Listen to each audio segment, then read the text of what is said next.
અમેરિકી રાષ્ટ્રપતિ ડોનાલ્ડ ટ્રમ્પે વધુ એક ટેરિફ બોમ્બ ફોડ્યો છે। ફાર્માથી લઈને ફર્નિચર સુધીના ઇમ્પોર્ટ પર ટેરિફ વધાર્યો છે।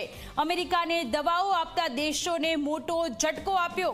ફર્નિચર, કિચન, કેબિનેટ, ભારે વાહનો પર ટેરિફ વધાર્યો છે। નિકાસ કરતા ભારત સહિતના દેશો પર ટેરિફ બોમ્બ ફોડ્યો।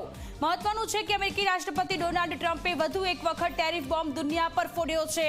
આ ટેરિફના લીધે ફાર્મા, ફર્નિચર, કિચન કેબિનેટ, ભારે વાહનો એક્સપોર્ટ કરતા દેશોને નુકસાન કરશે। આ તમામ વસ્તુઓ પર ટ્રમ્પે જુદા જુદા ટેરિફમાં વધારો કર્યો છે। ડોનાલ્ડ ટ્રમ્પનું કહેવું છે કે હવે ડોમેસ્ટિક મેન્યુફેક્ચરિંગને મહત્વ આપવામાં આવશે। આ માટે જે બહારથી કંપનીઓ અમેરિકામાં મેન્યુફેક્ચરિંગ કરશે તેને ટેરિફથી મુક્તિ મળશે।